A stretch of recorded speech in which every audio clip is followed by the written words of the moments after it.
to the October 21st, 2020 City Council work session. Thank you for joining us in this remote meeting format we're using in response to Governor Brown's Stay Home, Save Lives order. This format enables the City Council to meet and take care of business while keeping its members, staff, and the public safe. For work sessions like this one, where there is no opportunity for public comment, those wishing to access the meeting can do so by watching the live stream available on our website, the broadcast on Comcast Channel 21, or by calling in to one of the phone numbers listed for the meeting on the public webcast and meeting materials web page. And as always, other avenues of communication with me, the city councilors, and staff are available, including email and voicemail. And thank you again for joining us. And with that, I believe we are ready for our first item of business, work session and possible action on the urban reserves. Thank you, Mayor.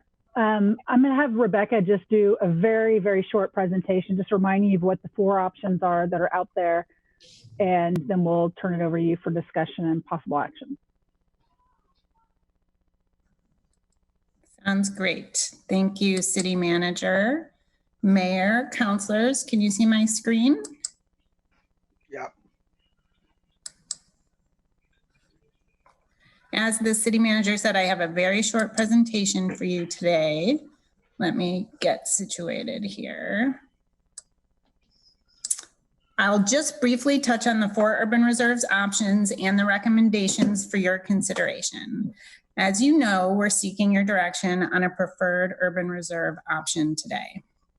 Then on November 10th, we are meeting with the Board of County Commissioners to request their direction. Following an agreed upon urban reserve option by both bodies, staff will begin working on the formal adoption process with the goal of beginning public hearings this spring.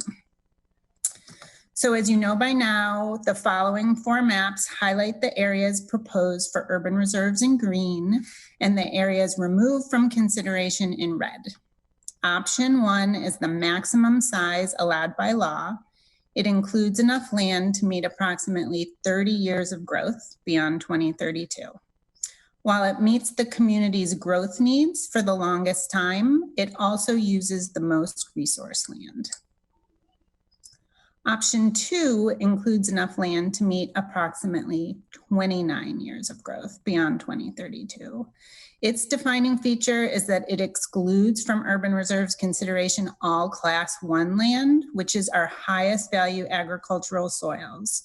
Those Class 1 soils are shown in the red area here between River Road and Prairie Roads, and this little area up by Meadowview Road.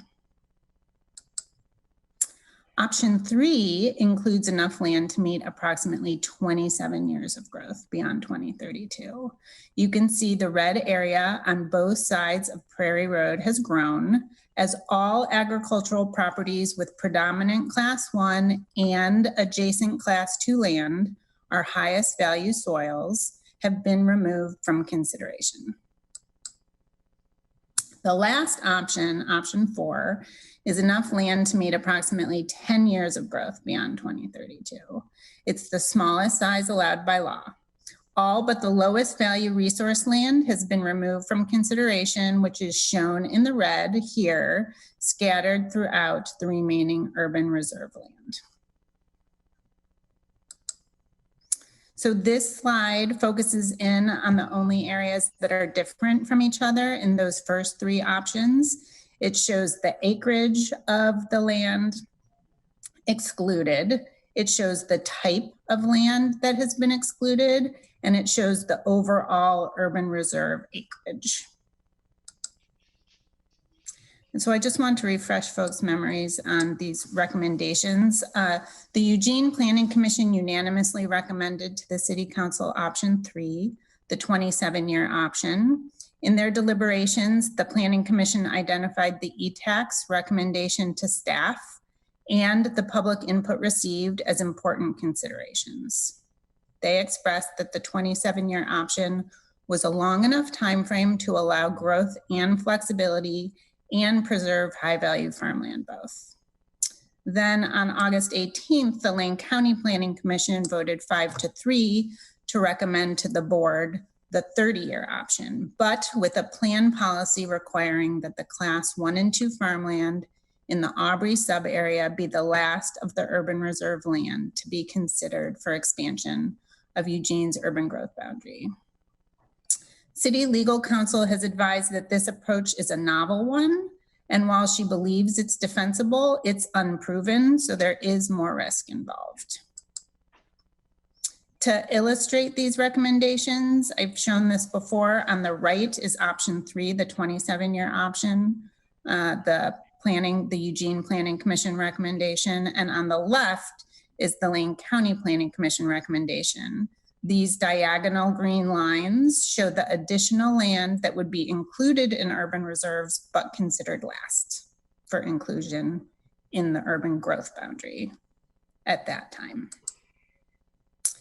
So based on the unanimous recommendation of the Eugene Planning Commission, supported by the Envision Eugene Technical Advisory Committee's recommendation to staff, and consistent with public input, the city manager is recommending initiation of a public review and adoption process, including but not limited to comprehensive plan and code amendments, to consider establishment of urban reserves as described in option 3, the 27-year option. And that is the extent of my presentation. Thank you again for your time, and we look forward to hearing your discussion and direction. And I will stop sharing my screen. Thank you so much, Rebecca, for reviewing it one more time. I think we've definitely benefited from seeing those maps numbers of times, and I appreciate your clarity. I have a lineup here. So first Mike and then Claire. Take it away, Mike. Thank you, Mayor. I asked previously, and I know that it was a short time window to be able to put something like that together, but on some basic cost information and the difference between some of those areas with regard to building houses, how it actually becomes used and homes get built. And I don't think it takes any great study or science to understand that the land that's flat and down there near all the pre-existing roads and infrastructure is considerably less expensive to build housing on than the stuff that's way up in the hills. And some of those differences are really important, because I know I'm beating a very well-beaten drum here. I absolutely understand that. But I think that the choices we make contribute to the biggest extent the difference in housing costs that we're seeing. We can choose these values, and they're important ones, don't misunderstand me, but it's these value choices that create more expensive housing. And that's what we'll be doing by not taking the 29 or 30-year option. And I agree with the county commissioners, planning commission, who came up with what I think is an elegant solution, so that we're expressing those values in law, and at the same time giving ourselves options into the future based on what we don't know. We don't know how many people are going to move here from California. Anybody want to take a bet on that? Because I think it's going to be a bigger number than we're planning for. And certainly at the rate we're at, housing costs are going up dramatically already. So to the degree that we restrict what's possible and choose lands that are much more expensive to build on, perhaps I could get someone on staff to let me know what part of the lands that are up in those hills require a new pump station to be built up the Bertelsen area in order to even build housing and get water to it up there. My understanding is that's required with a great deal of our buildable inventory already. Emily, can you address that? I can't, but I believe that was in the materials it was attached to the memo that you got for your last meeting. Right. Rebecca have some information to pop up about that on the screen. I didn't see that. I'm so sorry. I appreciate the work, though. Yeah, with the last, the meeting on the 12th, we included an attachment in response to some of those questions from the previous meeting, including your question about development costs. And we referenced our feasibility analysis for serviceability. And wastewater was one of those utilities that we consulted with that gave us high-level cost estimates. I appreciate that very much. I'm sorry I didn't recognize that. Can you tell me, with regard to getting fresh water up the hill to housing that may be built up there, can you tell me what the difference, what I have been told is it's several $1 million to build such a thing. Do you have any better information than that? So I would have to look at the specific area you're talking about and look up the serviceability. So is it Bertelsen outside of the urban growth boundary? Because it was within our study area that the service providers were looking for the cost, the potential cost of servicing those areas. It's both pre-existing land inside the UGB and then these additional lands that would have to be served by the same facility. So I can show you our high level, what I have quickly available is this high level comparison chart, which is only one piece of the puzzle. Right. And I believe the Bertelsen area, you're probably looking around in our Royal sub area, which is right around the middle of our range of ease of serviceability. So this is super high level estimates. And some of these areas like Dillard and South Willamette, we removed from consideration primarily. Can you see my screen, by the way? I can, no. Okay. But information is good. Okay, we have outright removed those from consideration because primarily of the cost of accessing those areas and servicing those areas, as well as some of the farther out areas within our hillier, slopier sub areas, Crow, Bailey, Crest Chambers. Those areas, their farther out regions were removed from suitability. Some of these other ones were removed for other reasons, like Beacon River Loop because of flood hazard areas. But there are a number of these in the middle and on the easier end to serve area that still remain. Thank you very much. I'm sorry, go ahead. No, that's okay. Go ahead. My larger point with that was the cost, the added cost of those lands that remain in the south, as opposed to those that are less expensive to build on in the north. We retain those options and at the same time protect our values by compromising with them. Thank you. Thank you, Claire, and then Emily. Thank you, Mayor. Thank you, staff, for the little recap. And just to reiterate the position I expressed at the last meeting on this topic, I support the city manager's recommendation. I think it's the most rational one.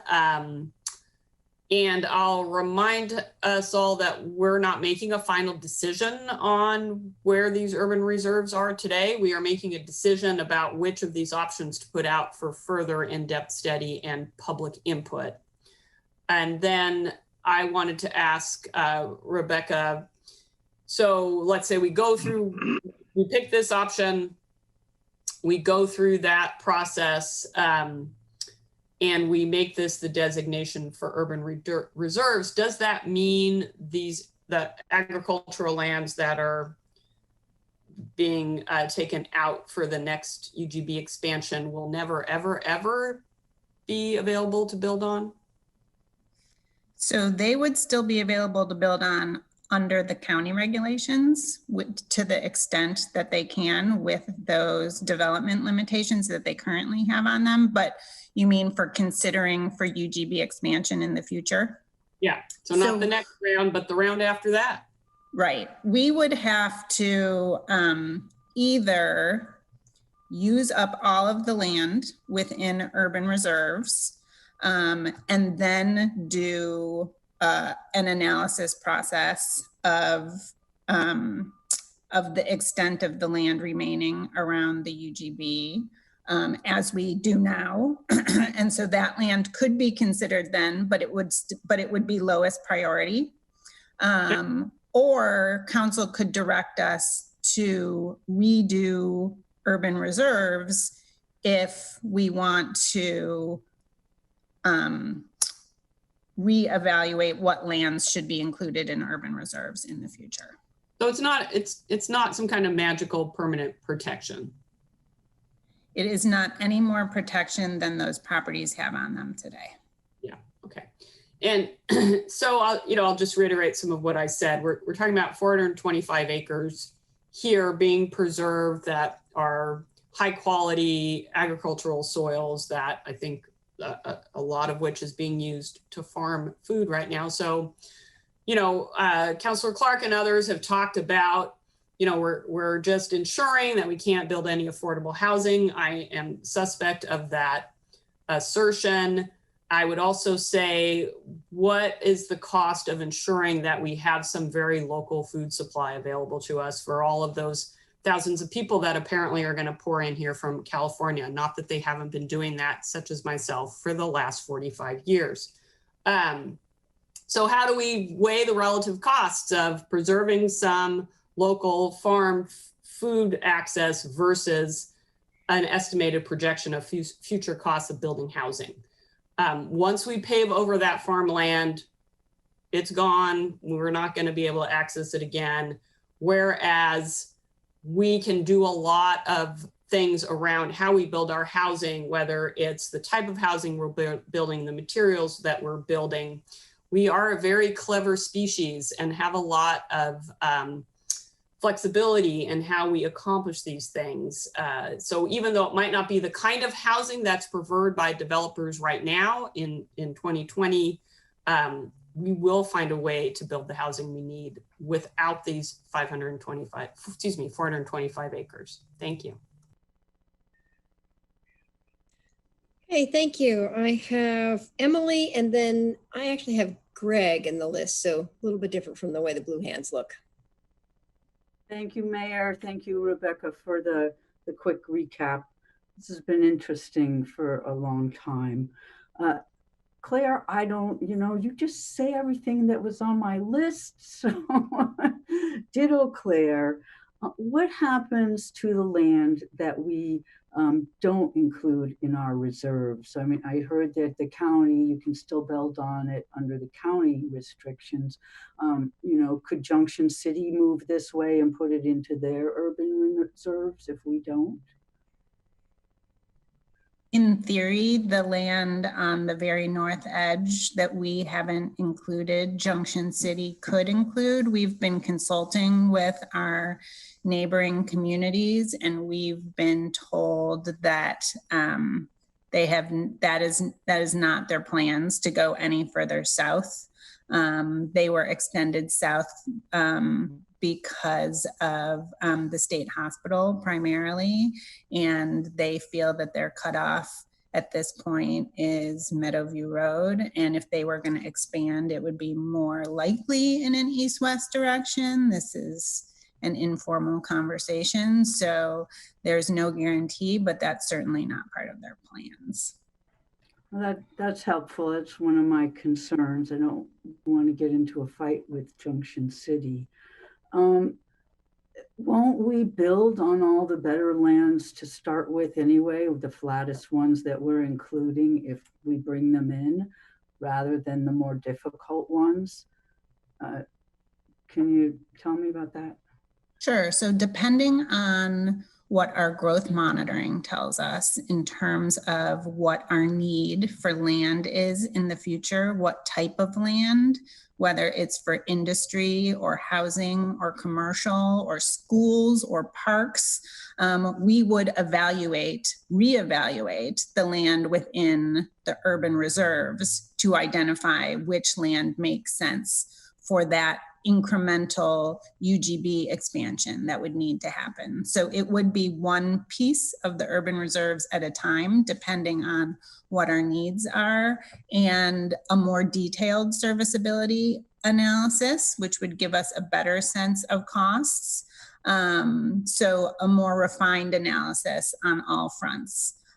So we can't tell you at this point which areas would be the first to develop, but it's fairly safe to say those areas closest to the urban growth boundary would definitely be on the top of the list. Okay, thank you. I'm in favor of the 27-year for a bunch of reasons, and that's what I've been hearing from many people. And once again, it's a compromised position, but it does protect what I have always considered extremely valuable is some agricultural land. It can be as important as commercial land for earning an income. It might not just be squash to eat right now. We could be saving heirloom species or some other creative way to teach people about food or supply other advantages. It's also near the railroad. There's a lot of good things about it. So thank you to everyone, and I'm sorry to the home builders. I still am worried about that, but I'm going for the 27-year. Thanks. Okay, Greg and then Jennifer. Yeah, I'm pretty much in concert with Claire and Emily on this. I've got about three concerns with this situation. One is food security. We get 94% of our food out of San Francisco now. Those dynamics are going to change, and they're going to have to change for us to retain some level of food security as we move forward in the future. We're going to have to depend more and more on what we produce locally than what we're getting from outside the community. So, those class 1 and class 2 soil lands, for the time being, I think that they need to be off the table. The second thing is there's a little thing called Envision Eugene that is still alive and not dead. And one of the things that Envision Eugene talks about is compact growth. We can't have compact growth if we're continuing to pursue a strategy that does not promote that. Now, I know that we're going to have single family homes. I'm not naive about that. That's going to be part of the demand, and we got to figure out how we get there. But we also have to figure out how we redevelop and develop lands inside of the city that could be very attractive for multi-unit development and redevelopment. We've got stuff. There's a place on 7th Street in Claire's ward that needs to be torn down and hauled away. That would be a perfect place to do redevelopment on. That's just one of the issues that I have with this, and we have not done a good job, quite frankly, in terms of pursuing that strategy and going for compact growth. The third thing is transportation. We're going to have a heck of a time providing transportation infrastructure to some of these places, not just to South Eugene, but I point out there's very few places in West Eugene that don't have just a single access point and an exit point. And already our traffic situation is untenable. If any of you drive down Barger during rush hour in the morning or rush hour in the afternoon, you know what I'm talking about. And if you really have a biological demand in your body, you don't need to be stuck there until you can get through there. So, and I've been in that position a couple of times. So that's my story. Sticking to it. 27-year option. All right, Jennifer and then Chris. Thanks, Mayor. And thanks, Rebecca, for your presentation. I wanted to second what Councilor Evans said about food security. I'm glad you brought that up. I also think that's really important and something to keep in mind. I also wanted to take this opportunity to once again thank the ETAC group for all the work they did. This is not a short process at all. We've been meeting for a very long time, and I fully understand how difficult it is for all of us to, those of you who did not have the opportunity to try to get all this information and catch up. I know it's a little hard. I did want to bring up one thing. The ETAC was also concerned about, we had to take out a lot of areas for the reasons Rebecca mentioned, because they were just very difficult to service. They were, as she called, hilly and slopey, and or there was flood concerns, and so that's one of the reasons that staff went ahead and expanded the study area, which was not a small task considering all of the work that had to be done to expand it into the Fisher Road area. And we did end up including that area in the recommendation, in the 27-year recommendation, because it was made a lot more sense to be included than some of the areas down south that were excluded. And I just wanted to point that out. And yeah, and I am also very much in favor of the 27-year option, and I think it makes a lot of sense. And that is it. Okay, thank you. Chris, and then Alan, and then Betty. Rebecca, can you remind us again, the urban reserve conversation is the conversation about additional areas that will be needed or kick in after the current urban growth boundary is used up? At some point in the future, yeah. At some point in the future, it would be the first land that we would look at if we needed to expand the UGB. So possibly after 2032? Yes. Okay. I brought that up because lately I've been thinking a lot about being a short timer. And that makes me think about context.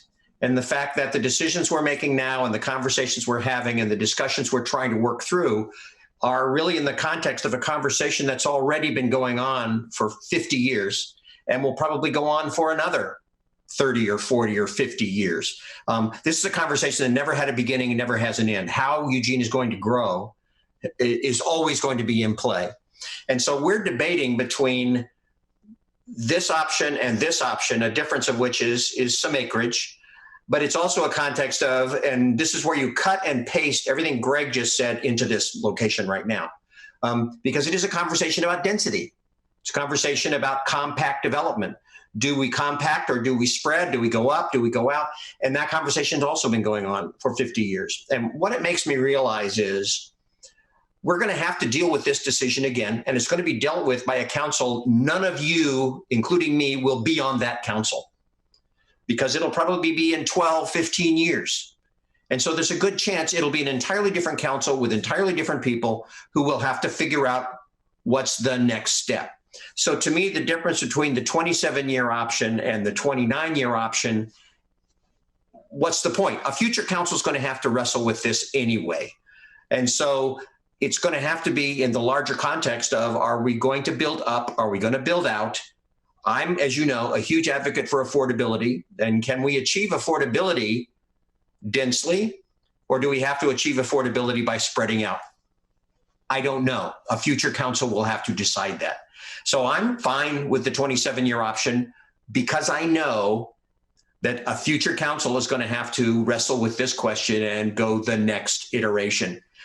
I don't need to get all worked up over the difference between this option A or this option B, because I know it'll have to be dealt with again in the future. So what the city manager recommends, I'm fine with. Let's go with that, because it's going to be a continuous debate about compact development and density and affordability.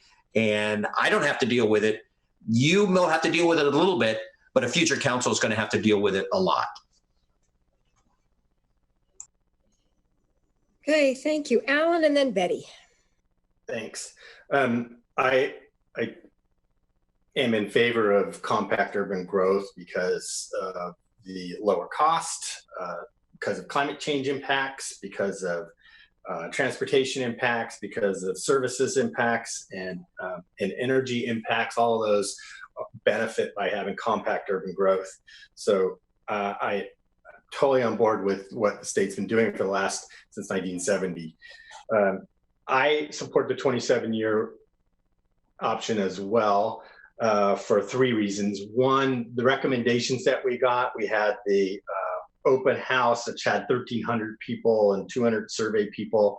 And the vast majority of them were 27-year was the preferred option, including testimony and emails that we've seen.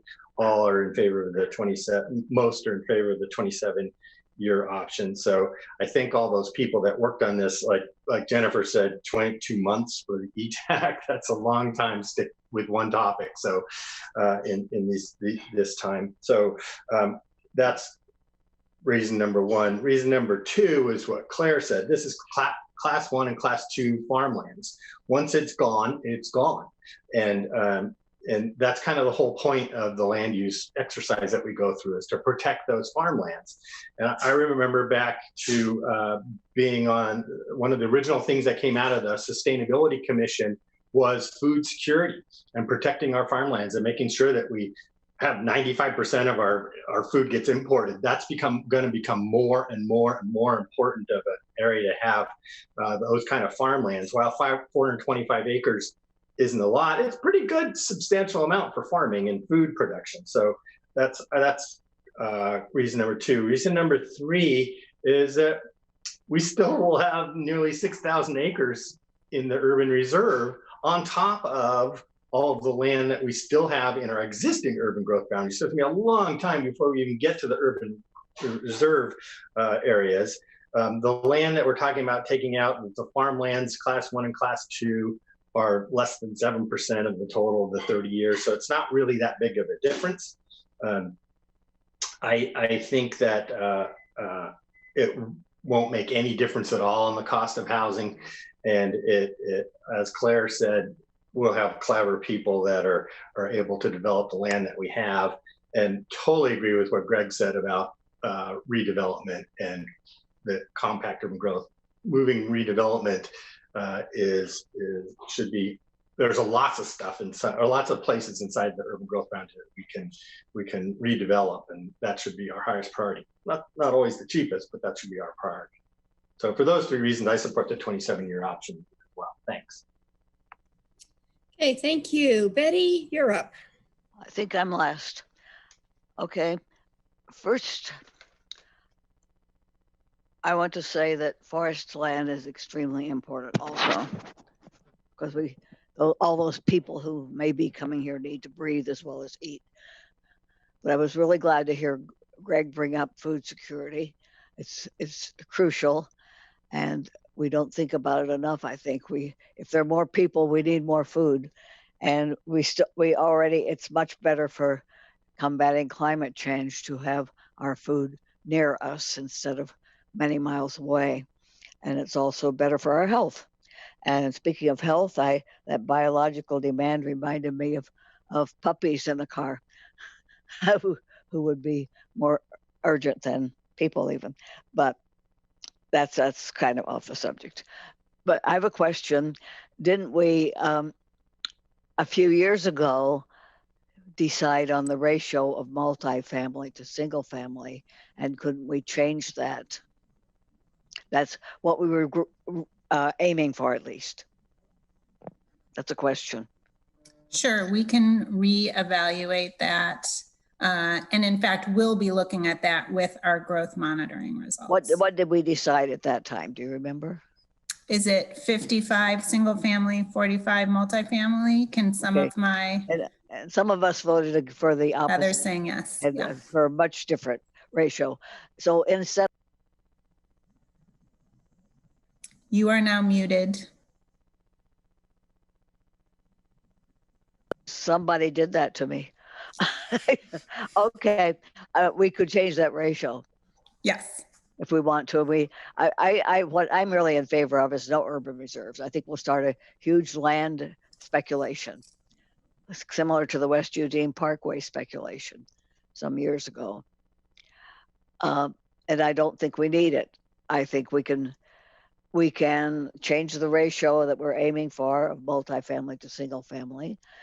We can redevelop, as Greg also said, several people have said we can redevelop unused land or less, not used enough land. And there are so many reasons for not going out. I've had a few emails pointing that out. People who came from places like I did. Why I came from Illinois a long time ago, and it's almost solid towns from Chicago to St. Louis. St. Louis is South Central Illinois, across from it, and because everything has sprawled onto the countryside. Also, if you fly into Denver, you'll notice that the empty land is gone. I don't know if I got muted again or not. Something disappeared. If I had to choose, I would choose to have no urban reserves. But if I had to choose one of the options, I would choose option 4, which is the least. And I do want to know more about what forest land is there, as well as the agricultural land. Thank you. Okay, thank you. I have Mike up for a second round. Mike? Thank you, Mayor. I just wanted to bring up this point. I can certainly count noses enough to know where this vote is going to go and what we'll do, and that's fine. I understand that entirely. But it's important, I think, to the discussion to have a minority point of view brought out, because one of the things that was said by one of my colleagues was the idea of us not being able to provide enough land to build the kind of housing that developers want. And it needs to be really clearly said, this isn't about what developers want. They build what the market wants and what they can get paid for. This is about what home buyers and home renters want. And that's the really important point, because if we don't build it in Eugene, they will in all the surrounding communities. And that's where it's cheaper to build single family homes, where people with kids would prefer to live, where they have enough room to live that way, as opposed to the kind of compact growth that we're talking about. And that's fine. We did choose to move more compactly, but the folks in River Road and Santa Clara who have been working on their refinement plan for quite a while now are not choosing compact growth in their area. They're doing that work to ensure that they don't have to be compact. And I think we're going to have a fairly large argument about that as time goes on. But the more important piece is that I agree with a lot of what Greg said about food security. I think that's an incredibly important discussion and argument. As a matter of fact, I'd even say I think I probably grow a larger percentage of my own food than most folks in the meeting. I'd be willing to bet, and I understand that concept pretty well. But at the same time, we're creating a reality where we don't exist in a vacuum, and the rest of the world who wants to live here are going to find a way to do so in the surrounding communities. And as Greg mentioned, if we think the traffic issue is big now, wait until we push all of the higher proportion of growth into Creswell and Harrisburg and Junction City and all the surrounding communities. Our traffic and the amount of carbon usage will skyrocket at that point. And when it comes to that sort of compact development versus affordability, that's the real question. Affordability, Chris, compared to what?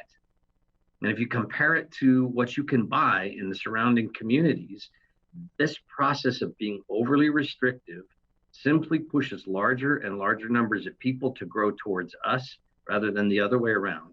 And I don't think that serves our people or our community very well. So I wanted to make that argument. Thank you. Thank you. And I see Alan also with a request for a second round. Just one brief comment about something that Mike brought up. The builders do build what the market is interested in, but only in part. Case in point is our huge demand for lower cost housing and affordable housing that we have, but no builders are building that. In part because it's not a profit in it, and in part because we've not done the policies in place for the last 30, 40 years to do that, which is why we have this gigantic missing middle housing gap. The market is demanding that, but we're not building it. We haven't built it. So only partially. I agree with what Mike said.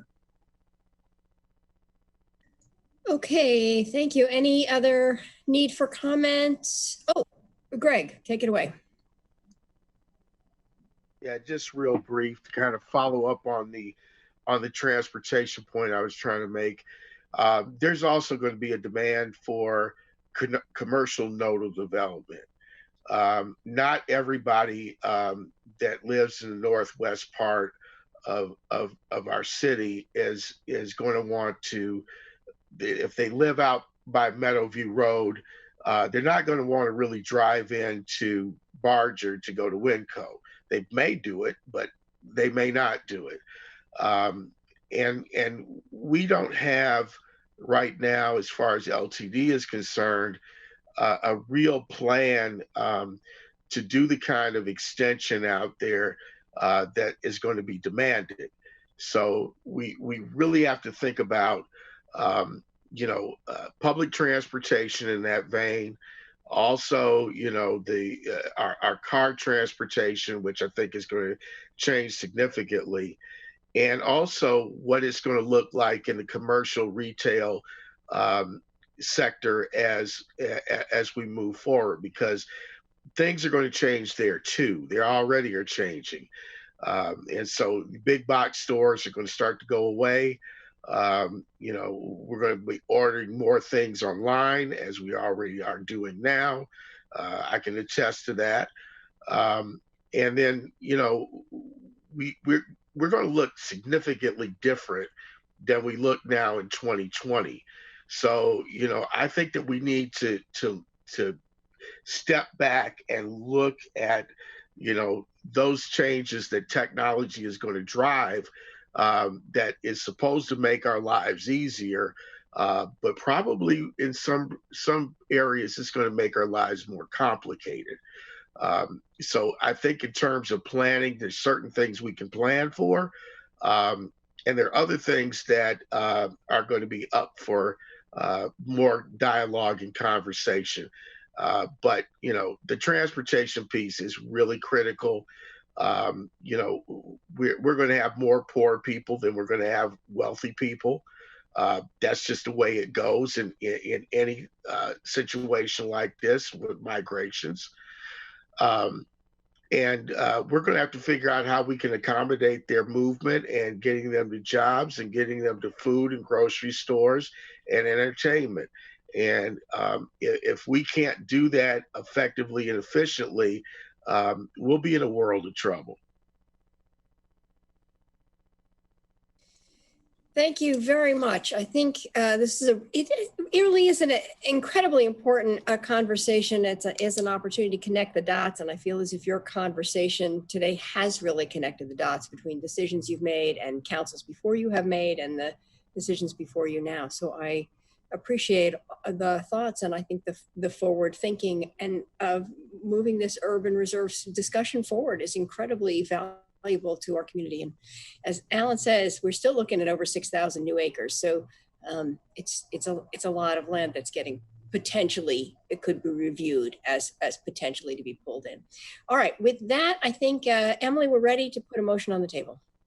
I move to initiate a public review and adoption process, including but not limited to comprehensive plan and code amendments to consider establishment of urban reserves as described in option 3, the 27-year option shown in attachment D.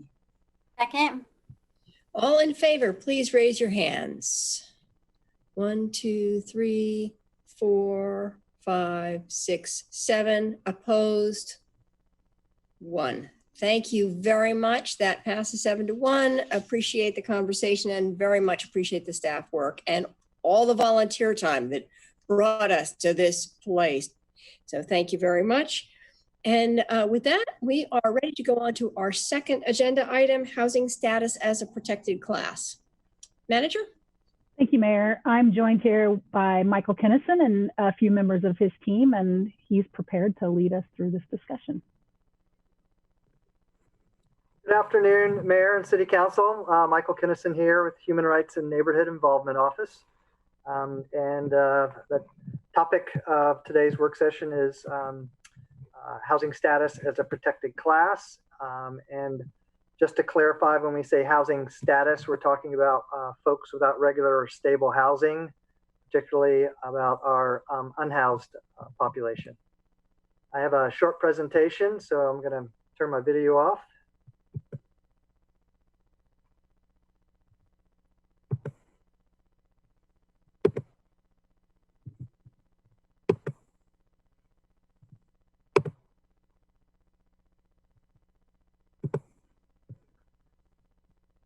Can you see that? Great. Okay. So let's just start with a little bit of a context and overview of what I'll cover today. The City of Eugene Human Rights Commission has an item in their 2019 work plan that states to advocate for making housing status a protected class. And our Human Rights Commission has long made kind of the rights and the protections of unhoused persons in our community a priority in their work. And this current commission is no different than that. And their advocacy has resulted in a request for this work session. Today's work session's focus is on the considering adding housing status as a protected class to the Eugene Human Rights Code. So we'll spend some time talking about what the Human Rights Code, what protections it offers, what classes are currently protected there. But we also have hate and bias law on the books that affords protections for a number of protected classes as well. So we'll also take a look at that. And then we've done a little bit of research to find out what other jurisdictions are doing. How are they addressing this issue? So we'll spend a few minutes there. And then this is a complicated topic. It's the first time you've had an opportunity to talk about it. And so there are a number of options, a number of different paths that you could take. And so we'll kind of review those and then open it up for discussion. So let's start with the Eugene Human Rights Code.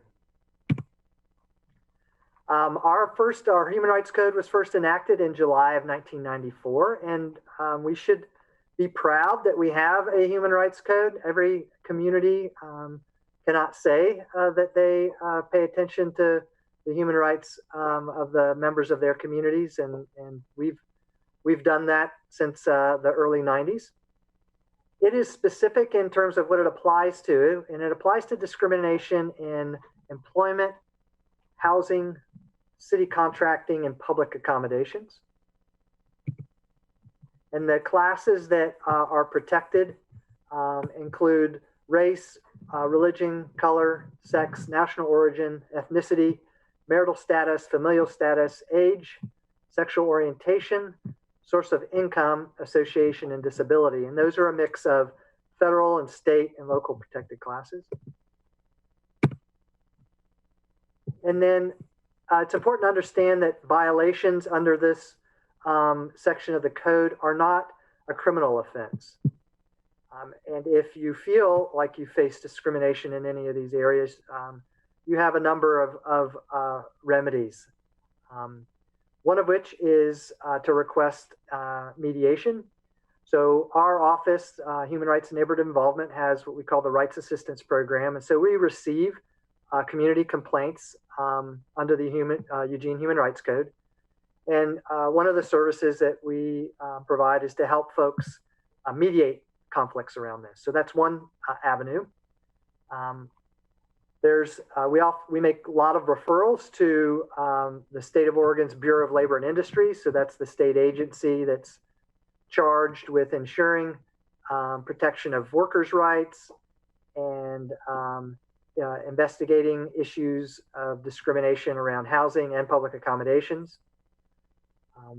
We also refer folks to the Fair Housing Council of Oregon, which is a civil rights nonprofit that has expertise around fair housing law and they do lots of trainings around that. We have a contract with them to do fair housing trainings. But they also investigate cases and will pursue legitimate housing discrimination incidents. And then folks could also hire their own attorney and take action in court. And then as it relates to city contracting, the city manager has discretion to suspend, cancel, or terminate a contract if there was a violation. Moving on to hate and bias law. So this section of our code is titled Intimidation in the Second Degree. I think all of you know or are aware that we have this on the books, that we track and we report out on hate and bias criminal activity in our community. And we just had a release event for our 2019 report just today to share with community about how much of this kind of activity takes place in Eugene. It is a criminal offense based on the perception of another's protected class status involving tampering or interfering with property of another, or threatening to cause substantial damage to property of another or their family, subjecting another to offensive physical contact, threatening serious physical injury upon or to commit a felony affecting another or their family. Penalties for a violation, I believe, are up to $2,500 and or 1 year in jail.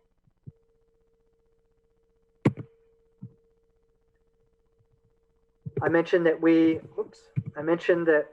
sorry about that, that we track hate and bias criminal activity. And this graphic shows you a time sequence of 5 years from 2015 to 2019 about hate and bias crimes against various protected classes. You'll see housing status included there. Although we do not include them as a protected class in our hate and bias ordinance, we do track hate and bias or criminal activity that has a connection to one's housing status. And you can see we've had a handful of documented cases over the last 5 years there. I would say those numbers are pretty low, which isn't surprising given that we don't have them housing status as a protected class. So the public isn't aware of that. So we're not educating folks. And I suspect if it was indeed a protected class status, those numbers might look different in the future. We did a little bit of research to see what other jurisdictions are doing around affording protections around housing status. And lots of communities have hate and bias crime law like we do. And there's a number of states and a few cities that have actually added housing status as a protected class. Another avenue that 3 states have taken is establishing a homeless bill of rights. It's similar to our Eugene Human Rights Code in terms of some of the protections it offers, but it expands upon that and addresses areas such as the use of and free movement in public spaces, emergency medical care, voting, protection of personal information, reasonable expectation of privacy and property, and equal treatment by government agencies. I've mentioned that in 2017, there was the Oregon Right to Rest Act, which was essentially a homeless bill of rights. It included many of these same provisions that those 3 states have in theirs, but it also expanded quite a bit on the protections related to the use of and free movement in public spaces, and it did not make it out of committee. Okay, so what direction to take on this issue? There's a number of options. Given that this is the first time that you've discussed this, and it's a complicated issue, We recognize that you might just want a follow-up work session to respond to the questions and issues that we raised today. Another option would be to direct staff to move forward with drafting an ordinance to amend the city's human rights code to add housing status as a protected class and return for a work session on that, or to schedule a public hearing. Similarly, we could draft an ordinance amending other sections of the Eugene Code, such as our hate and bias law, and return for a work session or schedule a public hearing there. And you always have the option of taking no action at this time. And with that, I'll end the presentation and we'll open it up for discussion.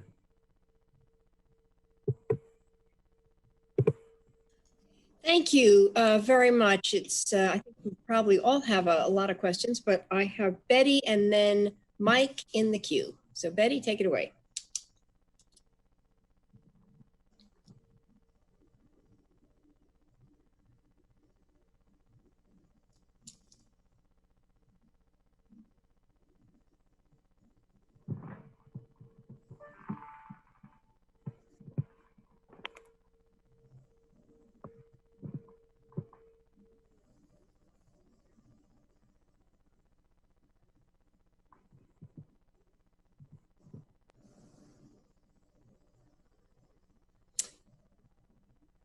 Betty, while you struggle with that, I'm going to let Mike speak, and maybe someone can get you on the phone to ask. We can call you on the phone. All right, Mike, why don't you go? Thank you, Mayor. I was not a part of the human rights discussions on this. Now, maybe one of my colleagues who was, or maybe Mike, perhaps. Michael, you can address this, but my first question is that we already have ordinance on the books that prohibit illegal camping, for example. So occasionally we ask police officers, and then we ask other service folks to enforce that law. How are we not setting up a conflict between those two realities, that we're asking someone to enforce the law that they can't be camping illegally, and that isn't covered under this provision? Mike, would you like me to jump in on this? So I would say that you are muddying those waters. You've made a policy decision to have a prohibited camping provision, and that policy decision is reflected in your code.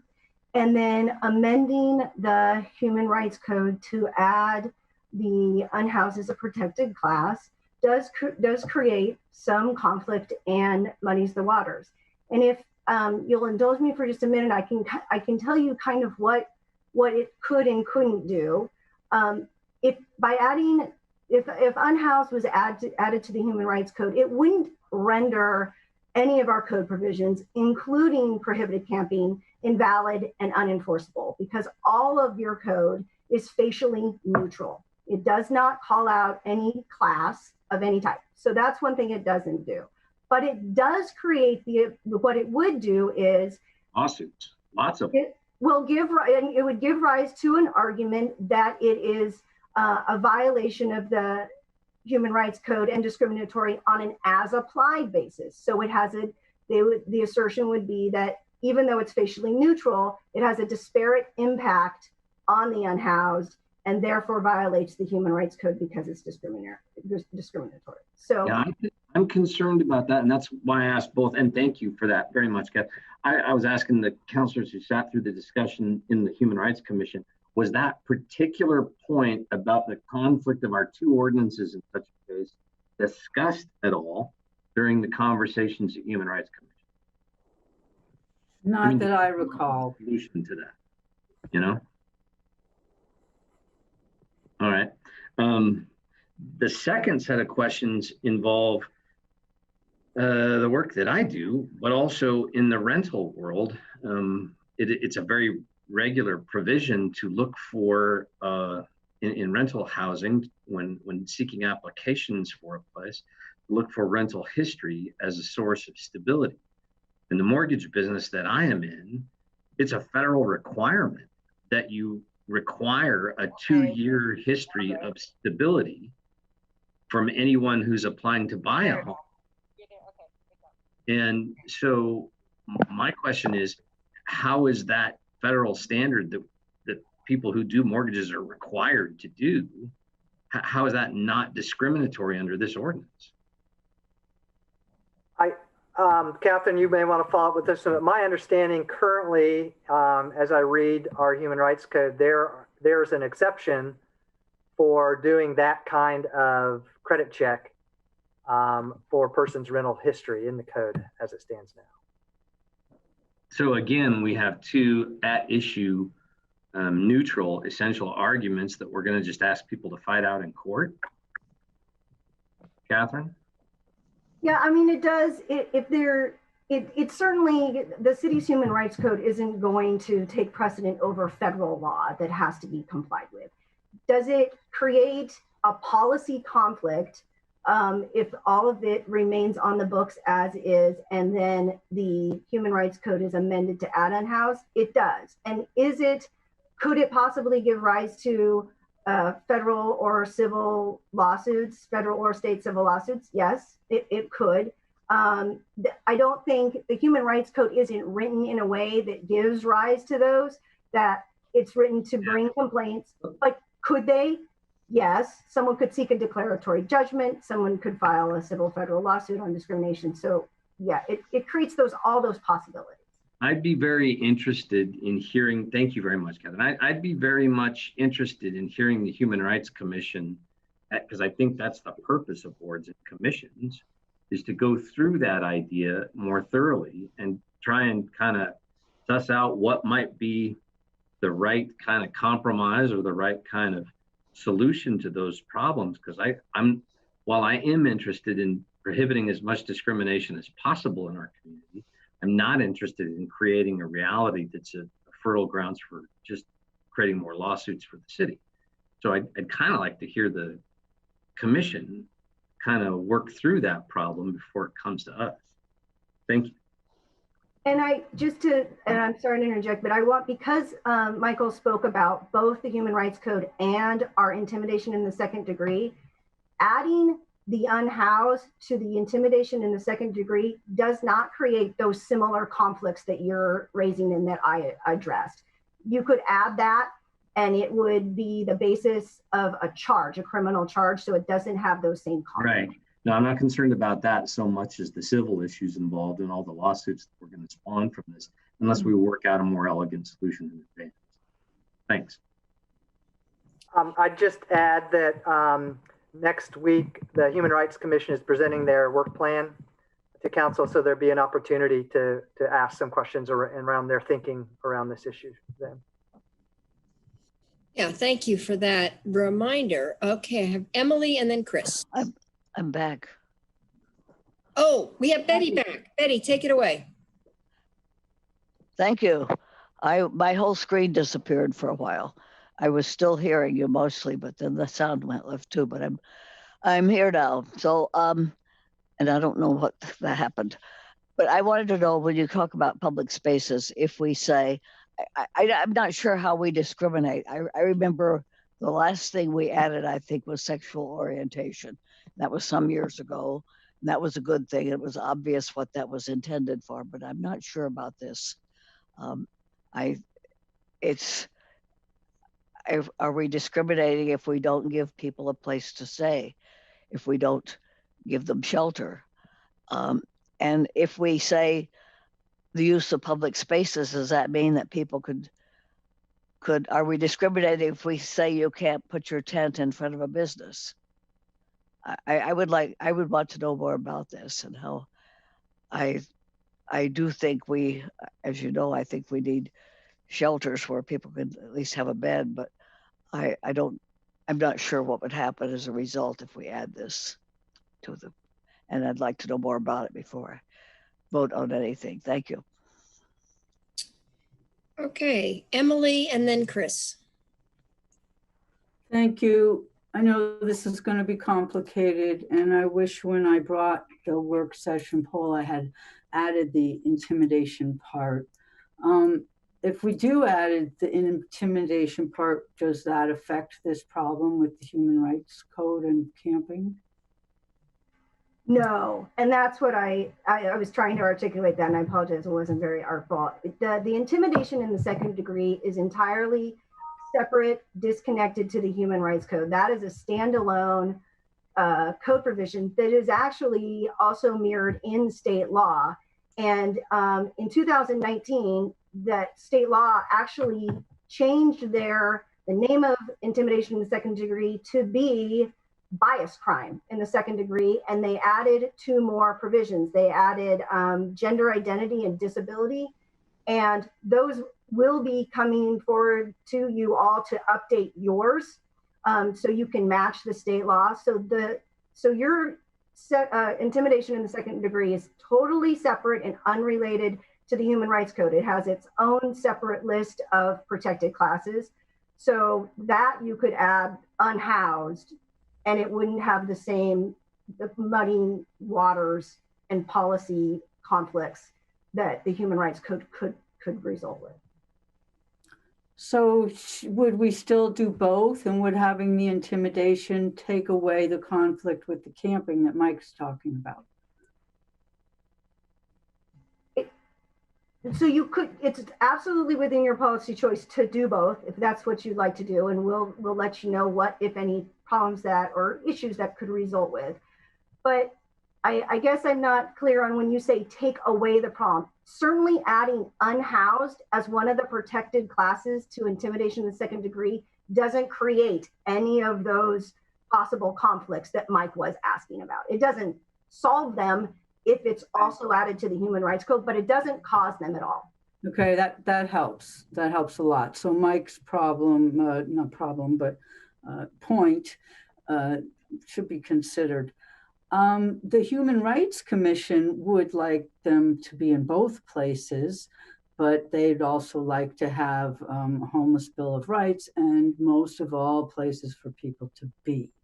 So, you know, I think that they're intertwined in a lot of ways, but I don't think that that should stop us from doing this. I would like to see us actually have solved, or at least started to work on the problem of where to stay. You know, whether we have lift the camping ban somewhere, you know, we really need to work on solutions for shelter. It's become much more drastic than it was even last year with wildfires and California fires. We saw some great tent yesterday, Councilor Pryor and the mayor. I'm really, really impressed with it. You can stand up, it's got windows. It folds up, it's light, it's fairly easy to put up, withstands winds, so, and can be made locally. So I really think we need to be working on both of these problems, the decriminalization and the need for shelter and no discrimination. The unhoused are citizens, residents, neighbors, people. And we need to get over the idea that they're not. Thanks. Thank you, Chris, and then Alan. Thank you. I'm trying to figure out the context to approach my thinking on it. And where I go in order to be able to to frame my thinking is back to the point about there's the condition and then there's the behavior. And I'm absolutely positive. I'm supportive of the notion of the condition of homelessness not being discriminated against, just as being gay or being Jewish or whatever should not be discriminated against. And so as a condition, homelessness should be protected. So, but for me, a lot of the way in which you get into collisions is when that condition leads to behavior, and what behaviors should be regulated or managed, and what behaviors could be argued as being extensions of the condition. And Mike kind of got at this a little bit, and the city attorney mentioned disparate impact. And I think for me, that's where I really want to kind of suss this issue out more in terms of what behaviors could, by association and disparate impact, get included in a protection. And here's an example. I've had this debate with some homeless advocates who said that one of the ways that homeless people express themselves is by pooping in doorways, because it's part of my condition of homelessness that I should be able to poop in a doorway because you don't give me a bathroom. And so that behavior has a health and safety issue, and maybe you could approach it as a health and safety issue. But would pooping in a doorway be protected because it's a desperate impact on somebody whose condition is homelessness? I don't have the answer to it. But what I'm saying is, as we work to protect the condition of homelessness, which I'm supportive of, would we unintentionally, through desperate impact, wind up protecting a series of behaviors that, whether it's a health and safety issue or whether it's, any other thing, is a behavior we might not necessarily want to protect? And Emily mentioned camping. Camping is the obvious one that we talk around and around and around. And we do need to be able to deal with the notion of where people can stay. But I don't want to create a situation where you have, through desperate impact, basically taken away the ability to regulate camping, because a homeless person can say, regulating my ability to sleep anywhere I want to and pitch my tent anywhere I want to is a desperate impact on my condition. And I just need to think it through some more. So I'd be absolutely supportive of continuing the conversation to figure out where those points of contact between condition and behavior can be resolved. But with the conversation on intimidation, yeah, I'm absolutely supportive of that. Whatever we would want to do regulatorily to deal with the intimidation aspect would be fine with me. Thank you. Alan, and then Claire.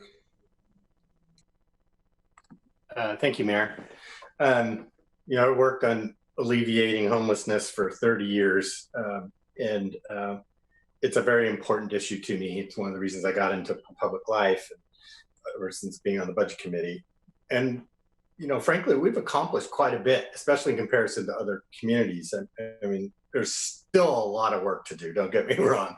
We're not even close, but we've made significant progress. If we just think back to, the first motion I made to approve the Opportunity Village Eugene, and now where we are, and how many beds and how many services we have in place to be able to deal with homelessness. But again, homelessness is the symptom. The problem is affordable housing, low cost housing, substance abuse and alcohol abuse treatment, which were 50th out of 50 states, and mental health services, which are basically almost non-existent. That's where the problems are. The results are homelessness in a lot of cases. Other times it's just income security and losing your job and being one paycheck away. So I'm also against discrimination. I very much admire the human rights code that we have in Eugene. I'm not in favor of lifting the camping ban. We saw a little bit of what that looks like over the early part of the pandemic.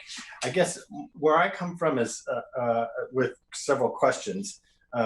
One is, how much protection do we already have through the hate and bias intimidation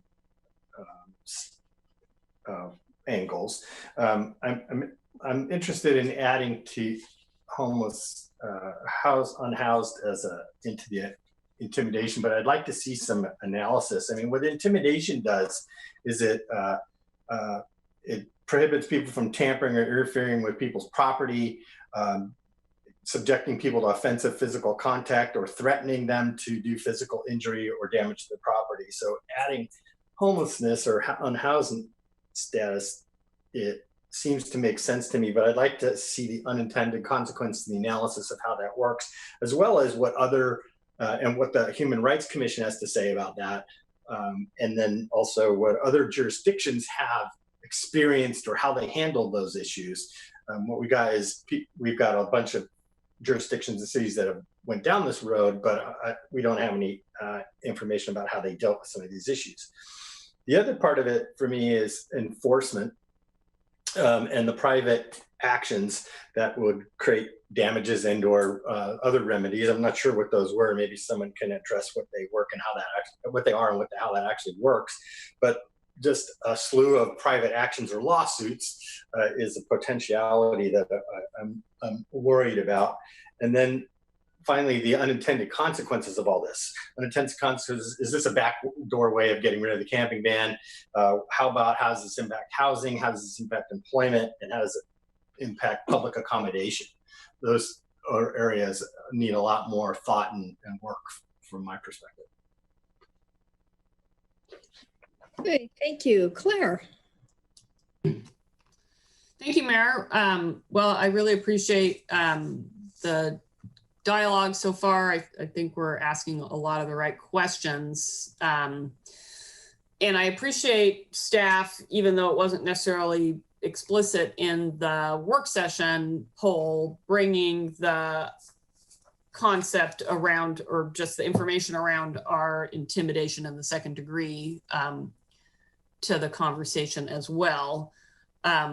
I don't know how many of you remember that, I think it was in 2018, Ovid Neal was murdered in our downtown, a homeless man sleeping on the sidewalk by one of the overparks. And I know, of course, there are other unhoused people who have been subjected to terrible crimes because of their status living on the street. They're vulnerable, and in some cases, vulnerable because of their mental health status. So I would today, if others were ready, I would be ready to move that piece, adding housing status to our intimidation in the second degree to a public hearing. But it sounds like, I don't know how fast the update will come to us, but it sounds like we might be able to do that in the update that Catherine mentioned, since that will have to go to a public hearing. Is that correct, Catherine? That is. So your prosecutor, Travis Smith, actually has a small package of code amendments that would true up some of the city's code provisions with the state, including some around domestic violence. And there's a handful of them. He has a memo that I asked him just to hold off sending it to you because I wanted to hear this conversation and what was of interest to you. So the package are ready to go. They're very ministerial in the fact that it's just truing it up. So those could move to public hearing. And if someone wanted to make a motion today to add unhoused, I think housing status, that term is a bit vague for a criminal code provision. I think if you added unhoused and then we could define that, or homelessness would be cleaner. But if you wanted to make a motion, we could put that into the package. And so if that moves forward just to a public hearing, that would be rolling pretty quickly. All right. Well, maybe you could prepare some motion language for us on that. And then on the other piece about our human rights code, I think Alan articulated what I would like to do, which is have another work session with some scoping of those pieces that Alan mentioned specifically, so that we can really consider this further before we decide whether or not we want to move it forward to a public hearing for the public's consideration. I think it's a very worthy thing for us to spend some time looking at and considering. Today, I'm not sure what the right move is in terms of whether or not to add it to our human rights code. So I would like to do a second work session on that piece. Okay, thank you. Jennifer. Thanks, Mayor. Thanks, Mike and Catherine, for all that. I agree with Claire on moving forward with the intimidation in the second degree. That makes a lot of sense to me, and I feel very comfortable with that conversation.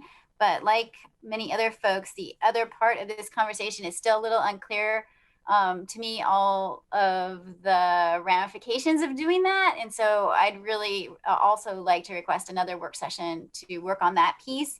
And I think it was Mike who suggested asking for more input from the Human Rights Commission, and I'd like to second that as well.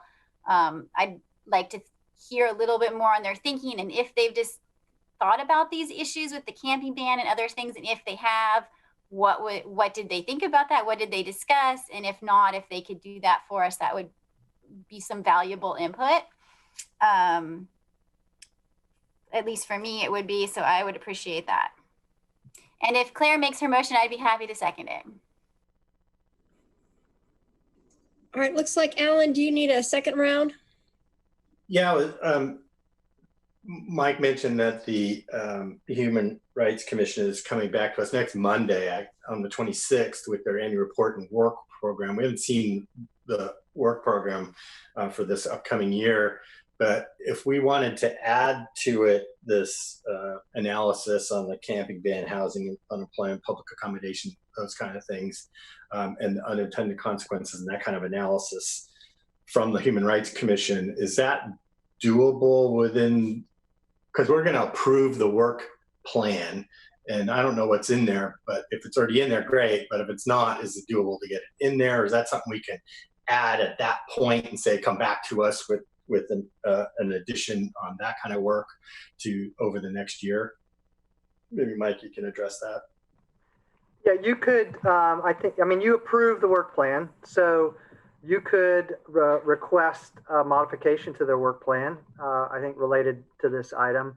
I don't think that they just met this week, so they're not going to be able to do any work between now and Monday as a group. So I think it's probably more realistic to have a conversation with them about your expectations, about what you'd like to know more about from them, and then we allow them to kind of do some of that analysis, and then we come back. Yeah, so when we meet with them on Monday and we get the packet this weekend, we can read it and with an eye towards adding those things to the work plan to the degree that they're not already there. They do expand in this work plan. They expand somewhat on their interest in looking at city kind of policies and code provisions that they feel have disparate impacts on the unhoused. So that is a work plan item for them, and they could probably share with you about what are they thinking around that exactly. Well, I'm sure they're probably listening to this conversation, so they can add to that and make that a bit more explicit based on this conversation we're having today. Okay, thanks. Sure. And I would, as I said before, I think the intimidation things, moving it to public hearing sounds good. We want to think about the unintended consequences of doing what we're proposing to do, though. And that's why we have a multi-step process to change ordinances. So I think that can occur. Yeah, I think we're ready. It's looking like we have two motions, one reflecting moving forward for an additional work session. I'll get to you, Mike, in a minute. And a second one that Claire is proposing to put forward on the intimidation law. And I actually just want to thank Mike and Catherine, both of you, just for making this distinction between the code and the law and giving us this opportunity to move forward in one way and then reevaluate the other. There was a clarity that I didn't have before coming into this work session. And so this conversation has been incredibly helpful. So Mike, one more comment before we go to the motion. Yeah, I agree and appreciate with what Alan was talking about some of what we may talk with them at their future presentation about what they come back with. But for me, I wanted to be real clear. I would, even with city attorney's help, I mean, if council needed to authorize that or however that would work, Sarah would, or however, I would like to hear the Human Rights Commission resolve the potential conflict there and give us advice based on, and I'm going to oversimplify this obviously, but them saying, well, the one is more important than the other. And so we recommend that one of those go away, or whatever they come up with. I'd really like to hear their recommended resolution of the conflict so that we don't end up in the potential lawsuits or have any ambiguity in what it is in the order of what we're trying to accomplish with any of those changes. Thank you. Mayor, could I just offer one other thing? I just was thinking a little bit about Monday, that you will just believe you're just going to have the chair there with Fabio from our team. And so, the conversation may be more about clarifying council's interests around this issue and asking for the HRC maybe to do some more work on this. They probably feel like I don't know that the chair is going to feel like he's going to be able to do a lot of this clarification on their intention, and because I don't know that they've had those in-depth conversations as a body. So just flagging that there will probably need to be some more time for them to do some work around this. Okay, thank you. So I have Claire, do you want to, or I'm not sure whether Alan wants to speak to something other, and whether Claire, you're just ready to put your motion on the table. So I'm typing it into the chat function so you could read it if that makes it easier, or I could just say, okay, I will do that. And I'm almost done. Okay. Mine's different than the motion. Okay. It was more clarification on the Human Rights Commission. Okay, why don't we go ahead for that clarification while Claire is waiting for the motion language. Yeah, to Mike's point about the conflicts. So the council's been pretty clear that we're not lifting the camping ban.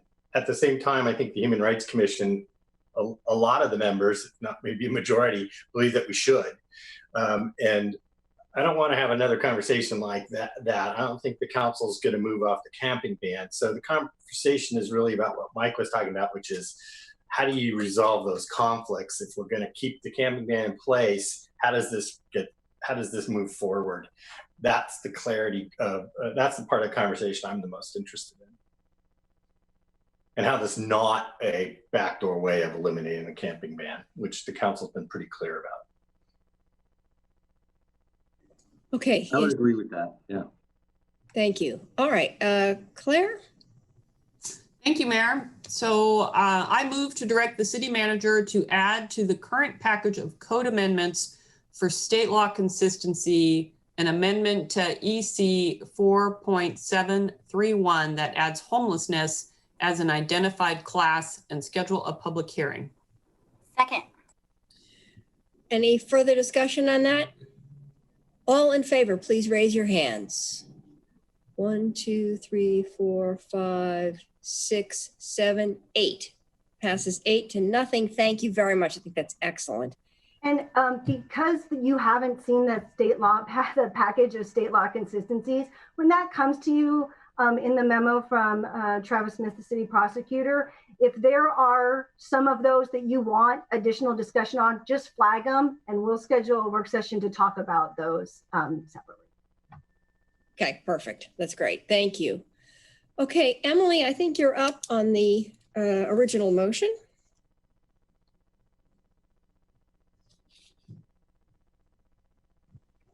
Not sure which one of these, we're not doing ordinance, so I think it's number 1. I think it's number 1, yes. I direct the city manager to schedule a follow-up work session to respond to council questions and potential requests for additional options information raised at this work session. Second. Alan, you want to speak to that? Just to clarify, it doesn't specifically mention going back to the Human Rights Commission, but if maybe we can add that in as a friendly amendment, that including feedback from the Human Rights Commission. Updated recommendation.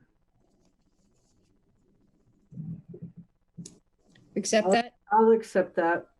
Okay. All right, second accepts that as well? Yep. All right. Okay, are we ready to vote on this one? All in favor, please raise your hands. 1, 2, 3, 4, 5, 6, 7, 8, and that passes 8-0. Thank you very much. That's really a wonderful step forward and a helpful conversation. Appreciate staff work on that. And I think we are adjourned. Thank you so much. Have a good afternoon.